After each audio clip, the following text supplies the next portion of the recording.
খাবার বাড়ো বাড়ো বাড়ো বাড়ো বাড়ো তাড়াতাড়ি, অনেক বেলা হয়ে গেছে। আর কত, ওহো কি বাড়বে আজকে দেখি।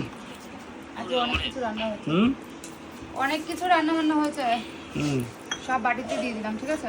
বাটিতেই দিয়ে দাও। অনেক কিছু বলতে খুব বেশি না, এই যে 2-3 আইটেম। উচ্ছে দিয়ে ওই বান মাছ। উচ্ছে দিয়ে বান মাছ আবার?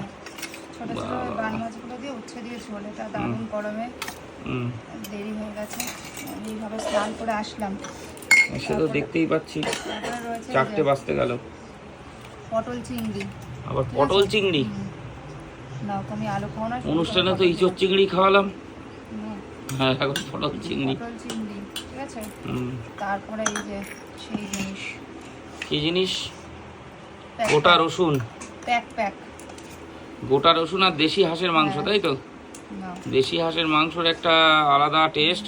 আমি কয়েক পিস কষা খেয়েছি, জবরদস্ত জবরদস্ত। ও বন্ধুরা, দুপুরবেলা আজকে জবরদস্ত খাওয়া দাওয়া, দেশি হাঁসের আর মাংস। রয়েছে শেষ পাতে এই যে আমের অম্বল, এটা কাঁসার বাটিতে টক জিনিস দিতে নেই, বুঝেছো? আচ্ছা। এই জন্য স্টিলের বাটিতে দিচ্ছি। হুম, এই হাঁকাটা এর মধ্যে কেন রেখেছে বলো তো? এটা দিয়ে তোলা যায় কিভাবে? এটা লাস্টে খাবার একদম পেট চুমুক ঠান্ডা দিয়ে থাকবে। হ্যাঁ, চুমুক নাকি? চুমুক দিয়ে। চুমুক দিয়ে খাবো, আচ্ছা।